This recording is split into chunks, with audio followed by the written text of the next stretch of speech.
When you go to a place like Everest where you can be faced with extreme conditions and very difficult circumstances, one of the things that it does is exposes people. It exposes actually who you are and what your character is. And that's not always a pretty thing.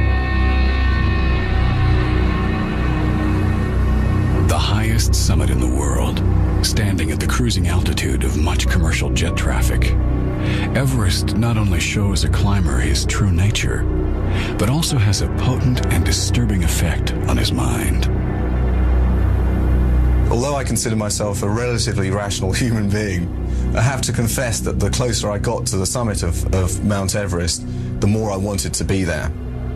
And the fact that someone was dying in a tent a few meters away from us really was overcome by the sheer magnetism of that challenge to get to the summit.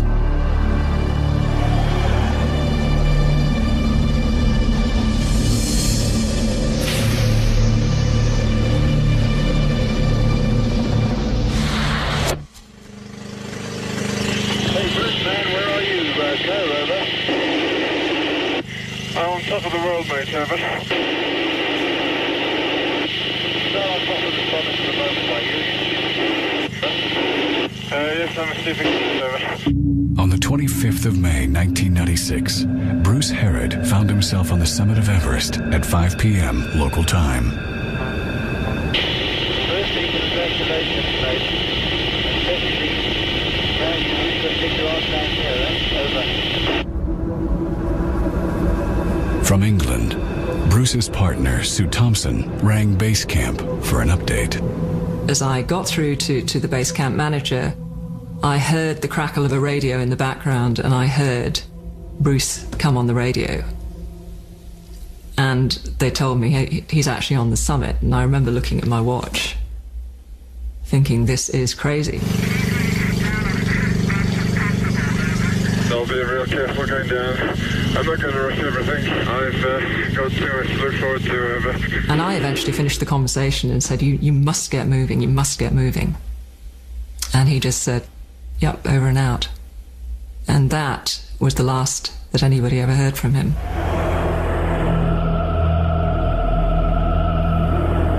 Bruce Harrod could not have had better conditions for his summit attempt. He had a perfect weather window and plenty of supplemental oxygen. Yet still, he died. Harrod was the 832nd person to summit Everest and the 144th to die.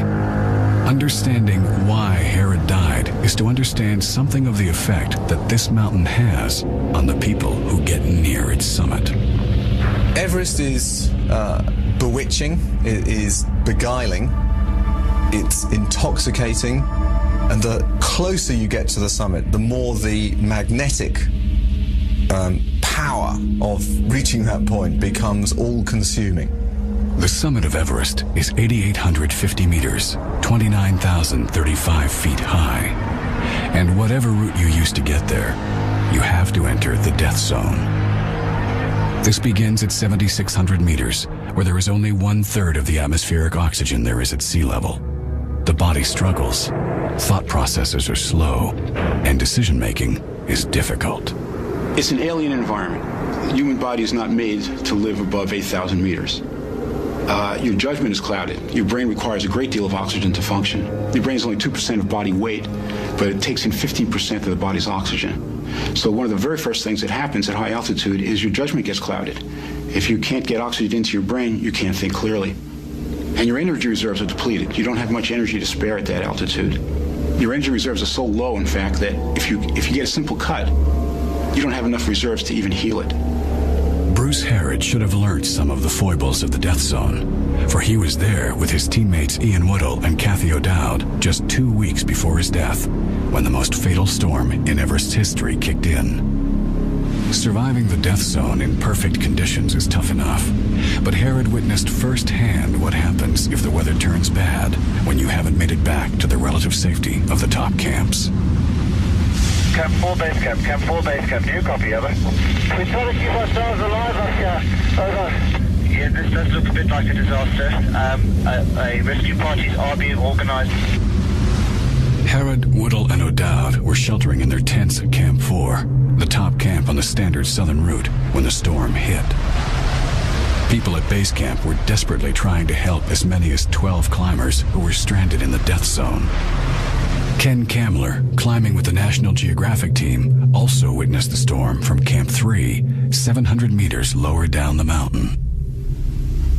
I was in my sleeping bag inside my tent, and I was freezing. And I could only imagine what was going on for those guys up there with no protection, 2,000 feet above me. What it sounds like is people at base camp are asking for a full-scale rescue from Camp 4. Several times during that night, we got people from base camps just asking us whether we knew anything, whether we could see anything, whether we had any idea where people were. What was interesting was they kept saying, just walk across to the tents and see if they're there. And you just had this sinking feeling that they had no idea what it was like. We have Rob Hall in trouble, we have Scott Fisher in trouble, we have the Taiwanese in trouble. What you have to bear in mind, if we go out in this weather, we may have the South Africans in trouble as well, over. Harrod and the South African team were in the midst of a classic death zone dilemma: to help or not to help. Woodall and Harrod did venture out in the blizzard to check on the tents of the other expeditions to see who had made it back. But Woodall, as team leader, decided they were too inexperienced and the conditions too severe to search higher up the mountain.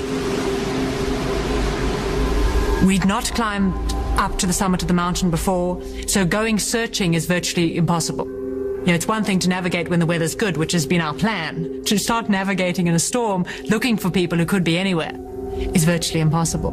Beck Weathers was one of a stranded group lost barely 300 meters from the tents. The point where I was certain we were in trouble was when we had to stop and we no longer could move enough, no matter what we did, to generate enough heat. And so I wound up trying to take off 2 of the 3 pairs of gloves on that side because I was going to take that arm, put it up underneath my coat on my skin until I could get the heat from my body to warm it back up. Unfortunately, the second I took my gloves off, the skin was instantly frostbitten. And it was just like a searing pain that rolled up my arm. And it startled me to the point that I loosened those grip on those gloves in my left side, and all of a sudden I now am without gloves on one side. After nightfall, temperatures on Everest get down to minus 20 degrees. With the storm, the wind chill factor must have been getting on for minus 40, a temperature in the face of which the human body begins to shut down. It's just like taking a very slow anesthetic. Things get distant from you. You start to feel like you're just floating along over the surface, and you begin to lose any touch with the reality of what's going on around you, and then you simply disappear.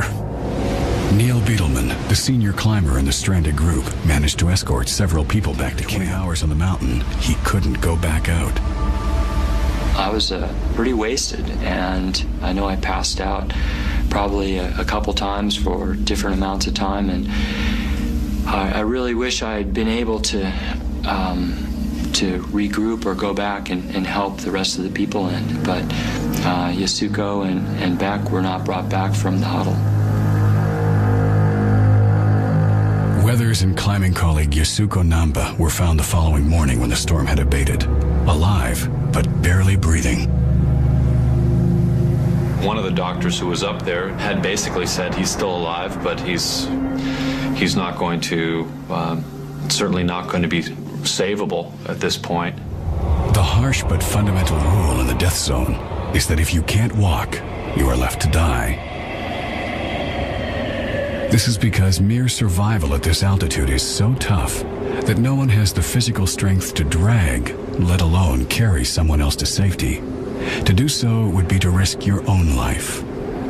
There is a brutal edge of survivability above, let's say, 27,000, 28,000 feet, the final band of the mountain.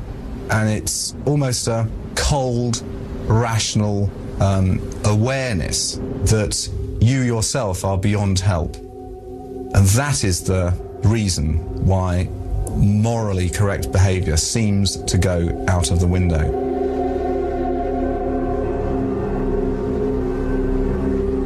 6 hours after having been triaged, left for dead, Beck Weathers rewrote what was survivable at high altitude. Late that afternoon, maybe an hour before dark, I managed to wake up.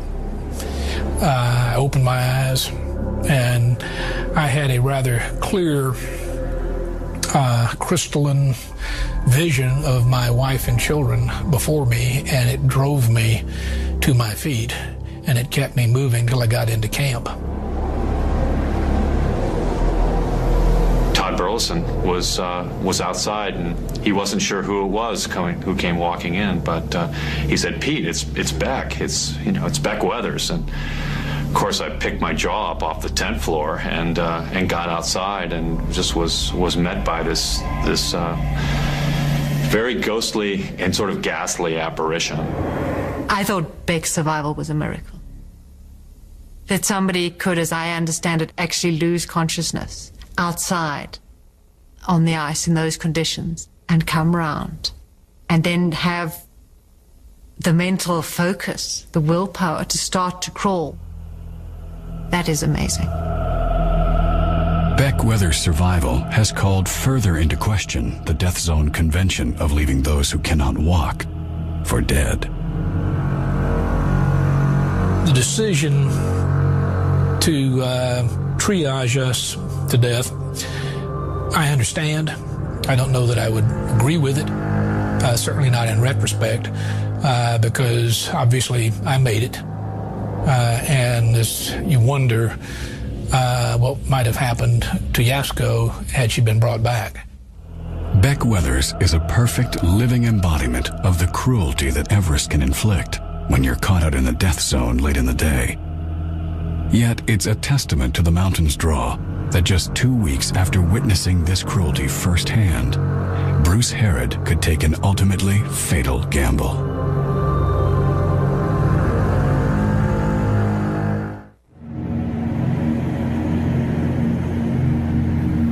In an effort to explain Bruce Harrod's death, his lack of high-altitude experience has sometimes been blamed. He had never climbed above 7,000 meters. But on Everest, this shouldn't make too much of a difference. It is by no means the most difficult mountain to climb on Earth. Rob Hall, who is our main guide and an enormously experienced climber, said that on the right day, just about any fool can get up Everest. And that's true. But you have to remember that not every day is the right day. And not every person that can get on the mountain should be on the mountain. On the north side, when the 96 storm hit, was a man who had far less experience than Bruce Harrod, filmmaker Matt Dickinson. I had never been above 6,000 meters before, and so my altitude experience alone meant that I was a true novice when it came to, a big, serious, high-altitude Himalayan climb like Everest. Matt Dickinson was directing a film of 60-year-old actor Brian Blessed's attempt to summit. But the actor had suddenly succumbed to altitude sickness. One of the great fatal problems of altitude is that you can seem to be, and you can even feel like you're doing really well, and within a period of maybe 15 or 20 minutes, you actually fade. All your juice is gone, everything's run out, and you just collapse on the snow. As the film's director, Dickinson had a problem. To be told within a period of half an hour, sorry, we're not even going to reach Camp 5 and Brian's got to go back down or he'll die. In my mind, I was just thinking, well, this is the worst thing out because now we haven't got a film. Matt's plan had been to wait at Camp 5, 1,200 meters below the summit, while professional guide Alan Hinks both filmed and guided Brian to the top. But having lost his star, and with a film to deliver, the decision was taken for Matt to film Alan's attempt on the summit. He probably didn't know really the dangers he was letting himself in for, and he has kids as well as I have a daughter, but I was determined that neither of us were going to die, that's for sure. The inexperienced Dickinson was safely guided to Camp 6 at 8,300 meters, slap bang in the death zone. It was here that he had his first taste of the twisted world of Everest's summit slopes. That night we had this quite disturbing incident where a member of a Hungarian climbing team actually came over to our tent and told us that his climbing partner was basically dying. One of the climbing doctors from another team had gone past us, I think the day before, and had actually seen this guy and concluded that he was hours away from death. And in that ridiculous way, you know, completely fixated on our own target, completely obsessively following our own goal, I'd actually forgotten about the fact that this guy was dying at Camp 6. Well, there's nothing you can do if someone's unconscious. There's no way that I could carry him. You know, I can't sling someone over my shoulder and carry them down steep ground. There's nothing you can do if they're unconscious. It was pretty clear he was probably going to die. Al, very calmly and rationally, told this guy that forget about your friend, basically. I mean, Al was saying, look, you know, you are in serious danger. You know, it's not your friend you should be worrying about. He's in a coma. He's going to die in the next few hours. Being this high on the mountain is like being in a war zone. The team is everything.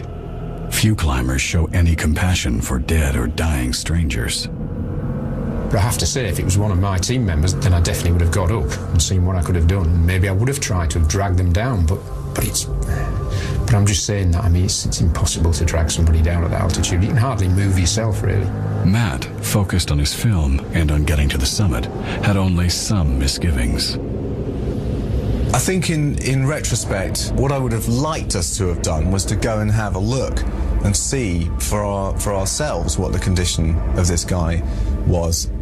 But I think there is a very strong sense that there is a line that once you've crossed over it, you really are beyond help on Everest. And everyone you look at is in exactly the same position that you are. And that you can't help them, and they probably almost certainly can't help you. And I think that is where the moral boundaries become very fuzzy indeed.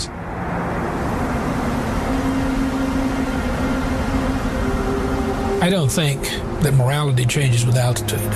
I don't think your obligations to other people change with altitude. Everybody that's going to be on that mountain at some level has physical courage. Moral courage is much rarer. Real character is rare. But I think the guys who are the big kids on the mountains climb with a certain sense of an ethic to what they do.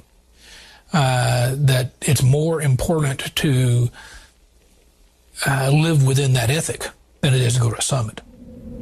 Few climbers leave Everest without having wrestled to a greater or lesser degree with this dilemma. In the death zone, how responsible can you be for other climbers? The storm that so nearly killed Beck Weathers gave rise to some very disparate approaches. The National Geographic team in Camp 3 immediately abandoned their summit attempt and rushed to help.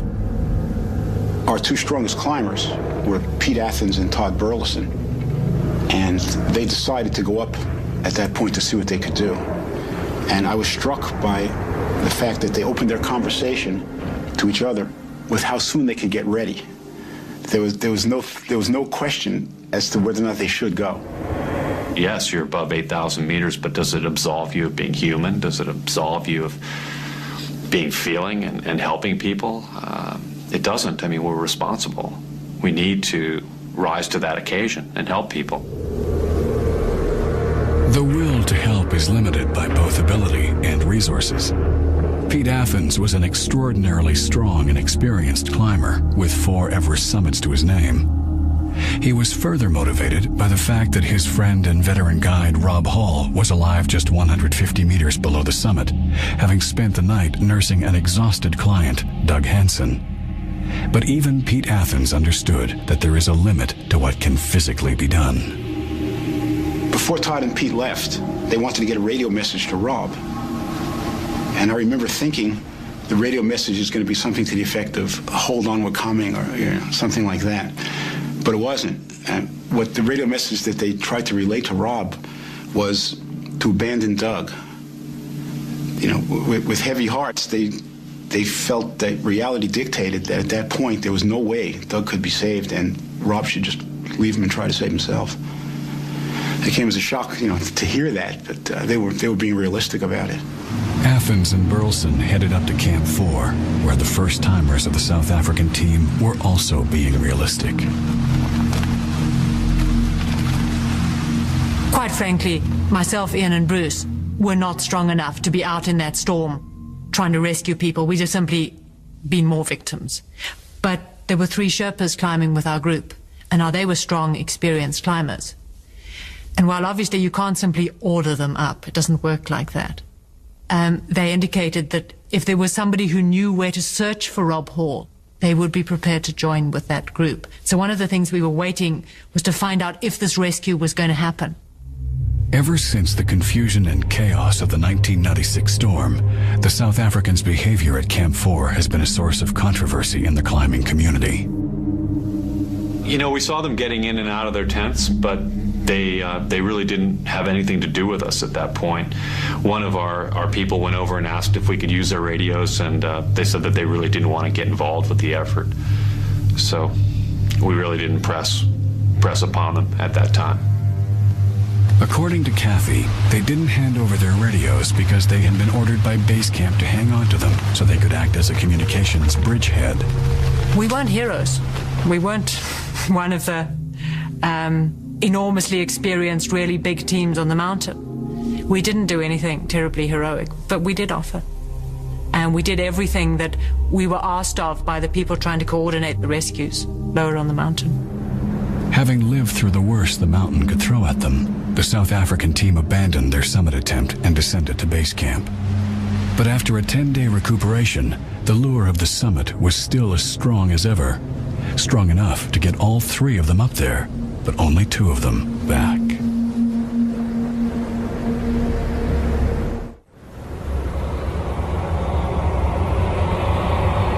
There have been more ascents of Everest than any other of the world's 8,000-meter peaks. In the 50 years since Tenzing and Hillary did it first, it's been climbed more than 1,300 times. I know a lot of guys who summited Everest. Nobody gives a rat's rear.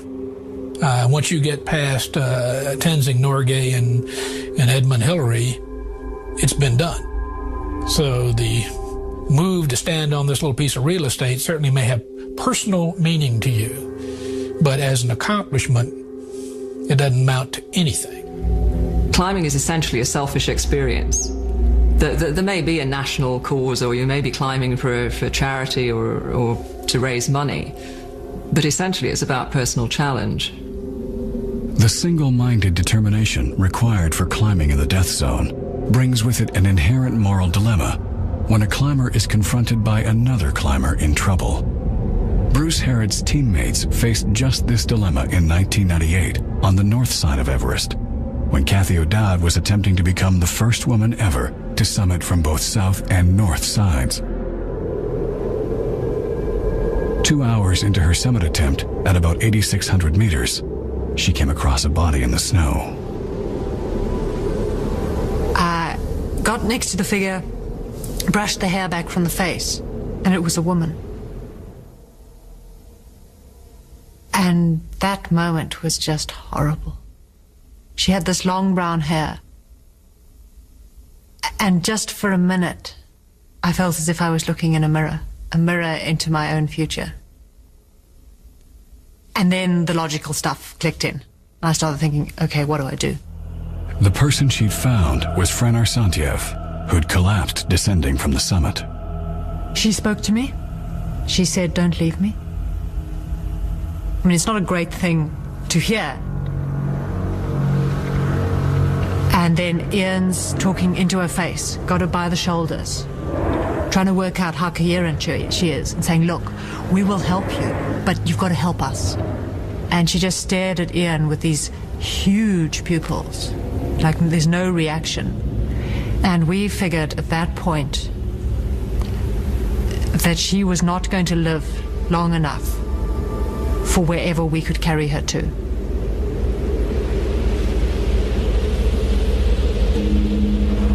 Kathy and Ian were not alone on the north ridge of the mountain that day. 3 Uzbekistan climbers who have been coming up behind us come up, and we ask them if they'll help. They don't look very enthusiastic, but they do stop. And they're simply standing there watching us, waiting to see what we're going to decide.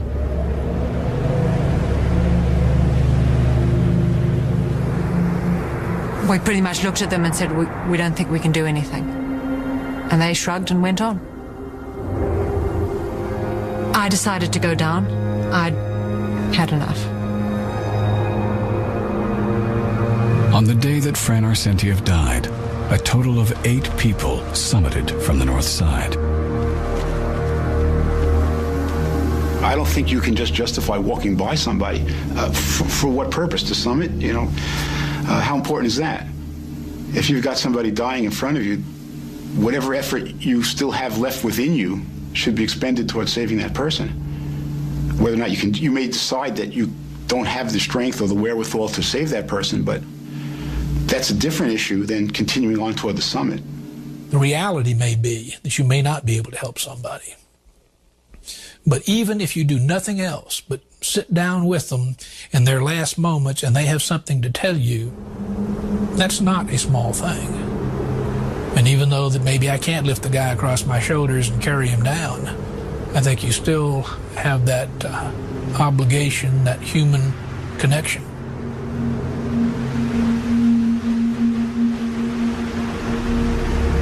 But even the simple gesture of bearing witness is fraught with danger when you are just 400 meters below the summit of Everest. And I was really worried that if I sat down next to her for a number of hours, I might not stand up again. And then again, I'm not just putting myself at risk, I'm putting the rest of my team at risk. Because if I can't stand, suddenly they're stuck with trying to evacuate me down the mountain. So you're trying to balance a dozen different choices, responsibilities, and make a decision. It's beyond just climbing ethos and understanding. These are, you know, human moral dilemmas that people face in different walks of life all the time. They're faced in family matters where somebody has an incurable disease and they're on life support. And until you're in that situation, I don't think we can really understand what those true, deep feelings are that somebody may have about their decision that they make.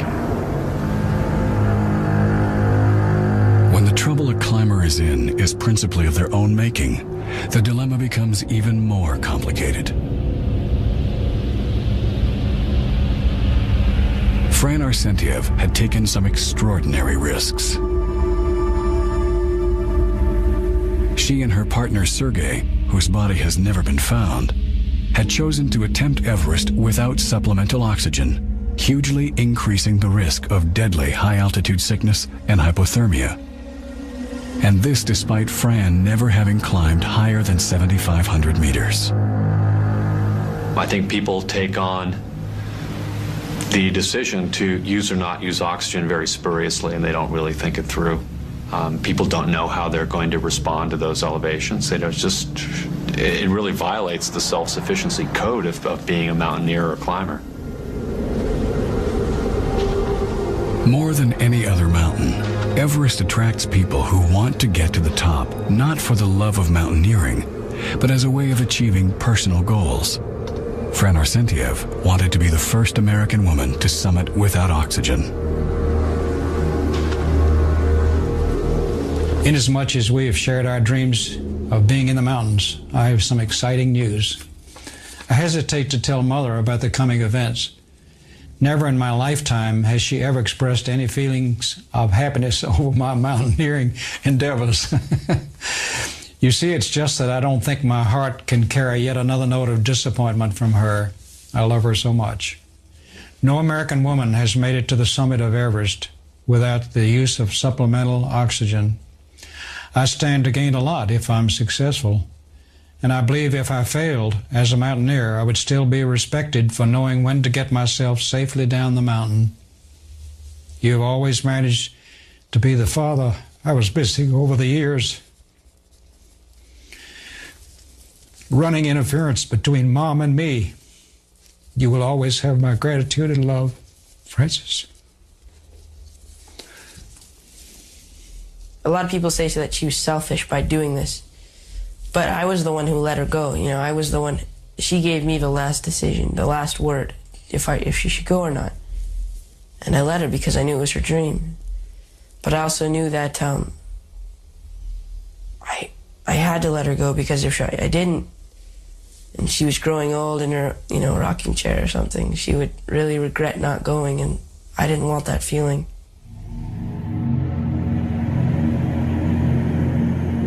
Fran's son Paul was 7 when she left for Everest. We will never know for certain whether Fran didn't fully understand the enormity of the risk she was taking, or whether she was blinded by the acclaim she felt she would have received had she returned safely. Comes a point where not coming back is not really proof to anyone that you made any kind of significant achievement. If you've so lost control of the situation that you really don't have any kind of assurance that you're going to make the round trip, then it's a nothing achievement. I mean, you have to go for the round trip. I mean, getting to the top, as a good friend of mine says, getting to the top is optional, but getting back down is compulsory. But what is certain is that existing without oxygen high on Everest really plays with your mind. My oxygen bottle had run out, or I hadn't realized it, and the interior of the tent became like a cathedral. It felt like it was hundreds of meters above me, with great soaring arches. And I remember looking at this space and thinking, this tent is huge. And then realizing, hang on a minute, this can't be right. What's happening here? And I realized my oxygen had actually run out, and sort of scraped around and scrabbled around to try and find another cylinder and strapped it on, and then the tent reduced back to its normal size again. So there was that weird hallucinogenic moment. This impaired brain performance comes at a time when you need all your wits about you. Dickinson was about to set off on the last leg to the summit. The sense that we were putting ourselves into, serious, potentially mortal danger was eating away at me. Perhaps this was a moment of sanity amidst this whole story, that I actually was quite scared and very much aware that this 16 or 18 hour period could be the most testing of my life.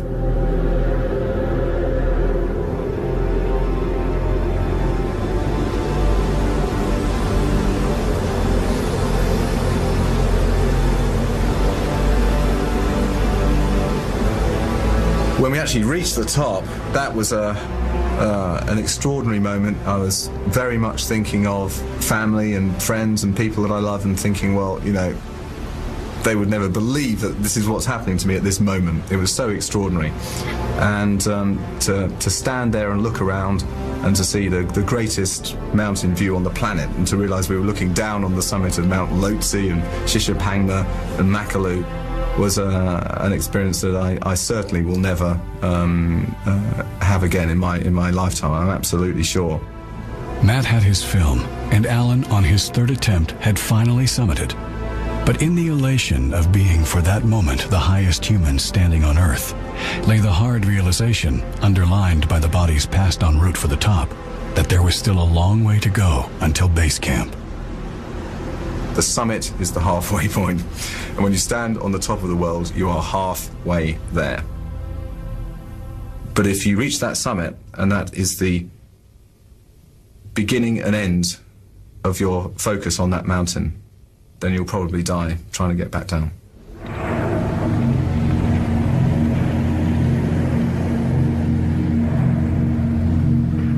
Though it may be a truism that the summit is just the halfway point in any expedition, many of Everest's victims die on the way down. Fran Arsentiev was one, her partner Sergei another, and as Matt and Alan made their way down the Rongbuk Glacier, a third, Bruce Herod, was heading up into the death zone.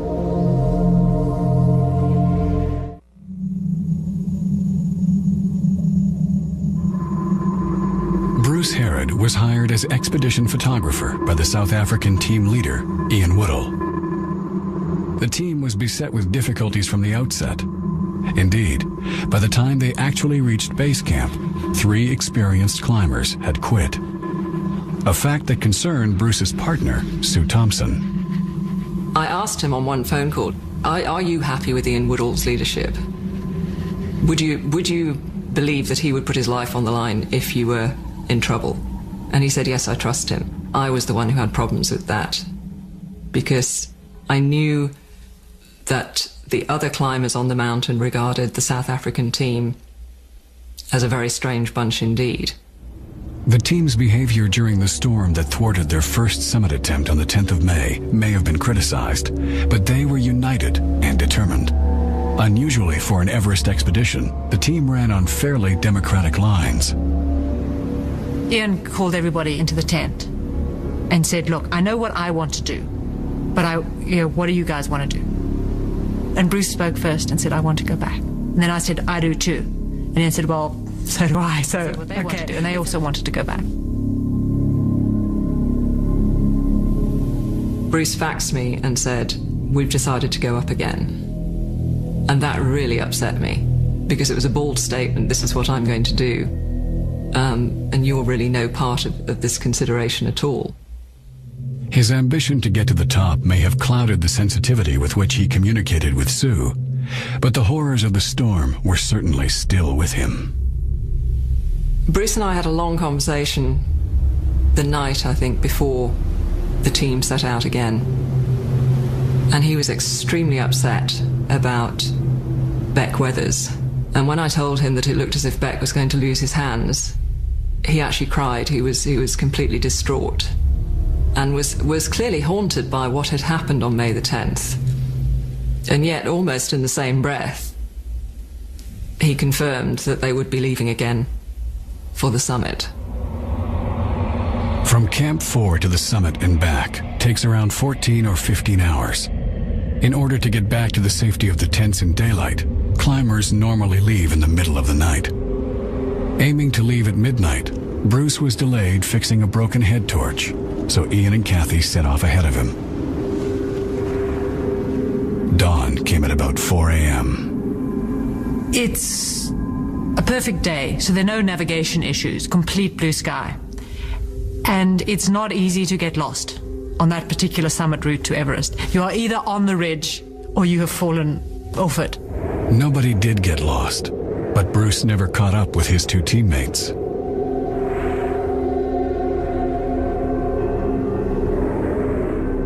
Kathy and Ian were together on the summit after about 9 hours climbing. So, whereas Ian and Kathy had summited somewhere around 9:30 in the morning, there was no sign of Bruce anywhere. And I could feel the anxiety growing inside me, even though there was nothing at that stage to suggest that all this was going to end in tragedy. An hour and a half below the summit lies the South Summit. At about 12:30, Kathy, descending, came across Bruce still trudging upwards. Given his slow rate of progress, it seems obvious now that there was something wrong with Bruce, and that he wasn't going to make the summit by 2 o'clock, the generally accepted turnaround deadline. His summit bid looked in tatters. Bruce came up to me and he gave me this big hug. And my first question to him was, are you okay? Because he was definitely slow. For Bruce, this was slow. And he said to me something along the lines of, I had a bad night, but I'm feeling really good now. And then he started to quiz me about the ridge. I mean, I just assumed Bruce would turn around with us. And then I thought, he's going on. He intends to go on. And I was quite disconcerted about that. I wasn't sure what to say. So I was kind of answering his questions, and then Ian comes up behind us. He and Bruce shake hands, and Ian joins the conversation. What happened when Bruce actually met Ian and Kathy, I don't think we're ever going to know the content of the conversation.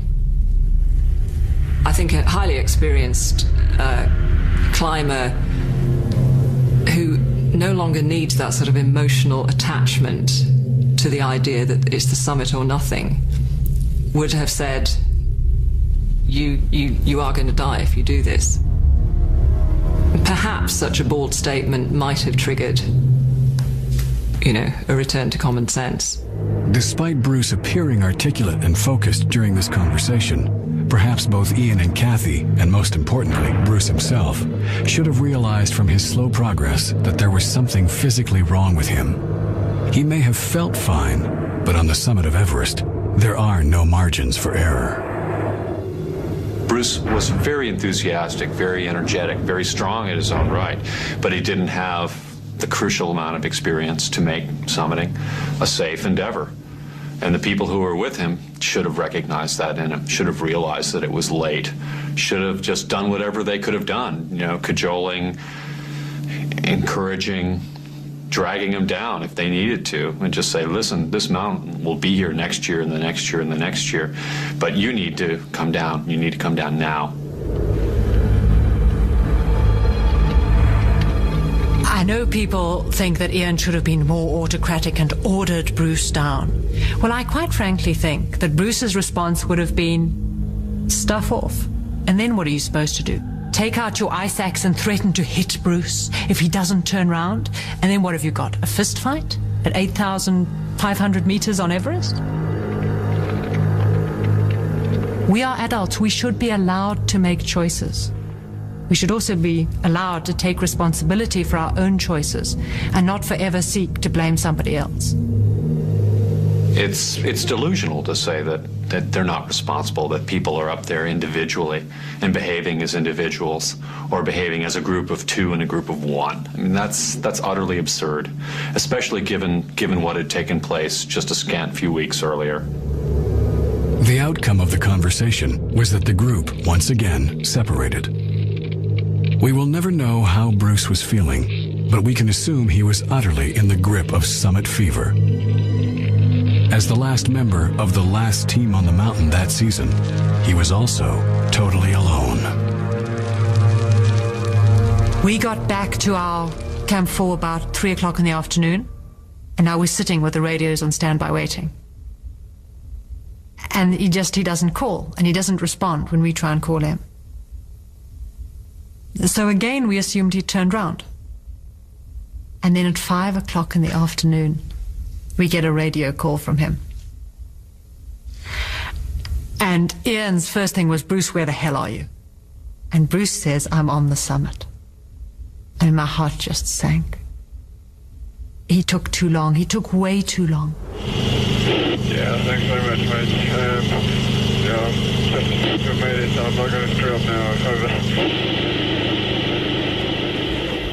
To add to the puzzle, here was a man who'd already taken 17 hours to reach the summit. Must have been exhausted, but sounded completely compos mentis. And would probably have happily chatted for another sort of 5 minutes, unless I'd said, you've got to get out of there, you've got to get down. The team kept their radios on standby to chart Bruce's progress down the mountain. And we waited. And we waited. I mean, at base camp, they stayed awake all night. At Camp 4, we eventually fell asleep out of sheer exhaustion. And then I came awake again, and it was dawn. And then I thought he was dead.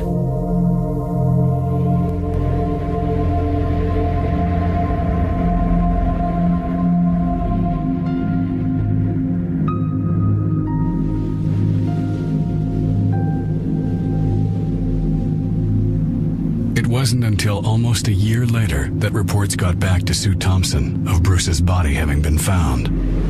Incredibly, 4 expeditions climbed past him before Pete Athens arrived on his 5th successful summit climb. And just seeing him on the Hillary step, hanging upside down, face out, his nose, his face completely black. It was just heart-wrenching for me. And people had been going by him previously, to our summit attempt that year. And I just found that just incredibly reprehensible, that he was almost like a fixture. Pete Athens cut him down, retrieved his camera from his pocket, and pushed his body over the edge. The camera eventually made it back to Sue Thompson. So I went to the lab. I said to the technician, please will you be very careful with this roll of film, because the photographer cannot go back and get the shot again. And I explained what had happened. And I got this look as if to say, okay, it's too fantastical to believe. I went out and paced London for a couple of hours while they developed the film, went back to the lab, and was amazed to find these two perfect summit shots. Self-portraits on the summit, perfectly composed, perfectly sharp. So here was a man who'd taken a perfect shot and then had clearly died within probably half an hour of taking that shot. It has been said that if Everest was 1,000 feet lower, it would have been climbed in 1924. It's precisely the right height to test a climber's strength and endurance to the limit.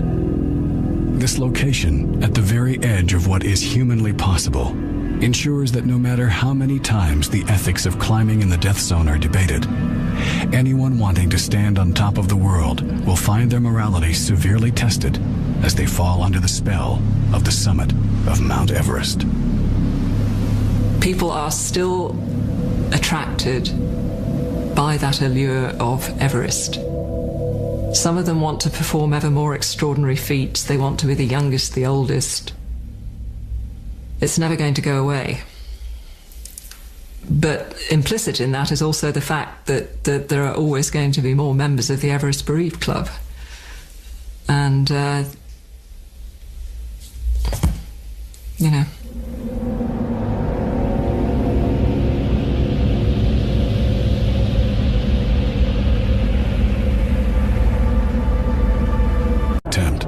He had a perfect weather window and plenty of supplemental oxygen. Yet still he died. Herod was the 832nd person to summit Everest and the 144th to die. Understanding why Herod died is to understand something of the effect that this mountain has on the people who get near its summit. Everest is bewitching, it is beguiling, it's intoxicating, and the closer you get to the summit, the more the magnetic power of reaching that point becomes all-consuming. The summit of Everest is 8,850 meters, 29,035 feet high. And whatever route you use to get there, you have to enter the death zone. This begins at 7,600 meters, where there is only 1/3 of the atmospheric oxygen there is at sea level. The body struggles, thought processes are slow, and decision-making is difficult. It's an alien environment. The human body is not made to live above 8,000 meters.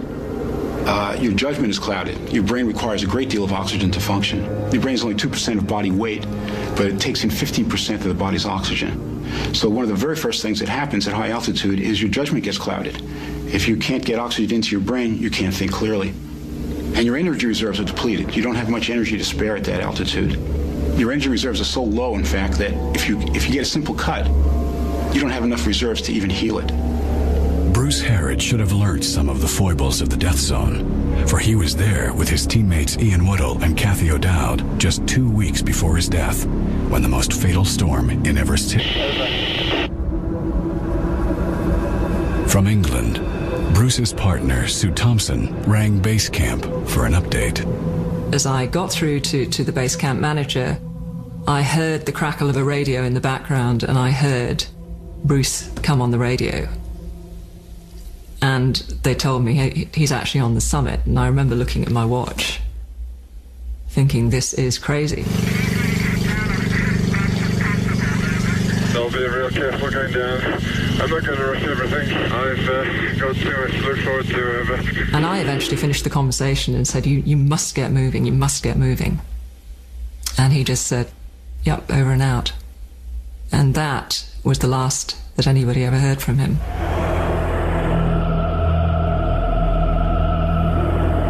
Bruce Herod could not have had better conditions for his summit. But someone was dying in a tent a few meters away from us, really was overcome by the sheer magnetism of that challenge to get to the summit.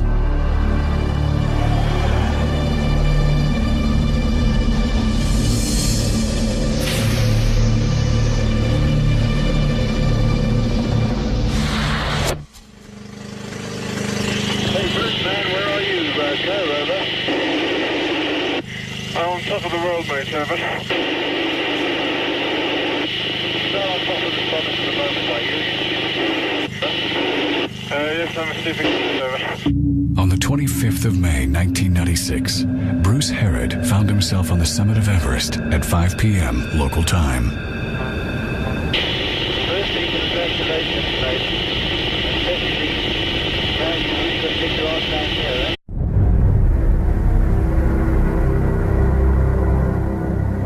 When you go to a place like Everest where you can be faced with extreme conditions and very difficult circumstances, one of the things that it does is exposes people. It exposes actually who you are and what your character is. And that's not always a pretty thing. The highest summit in the world, standing at the cruising altitude of much commercial jet traffic, Everest not only shows a climber his true nature, but also has a potent and disturbing effect on his mind. Although I consider myself a relatively rational human being, I have to confess that the closer I got to the summit of Mount Everest, the more I wanted to be there. And the fact that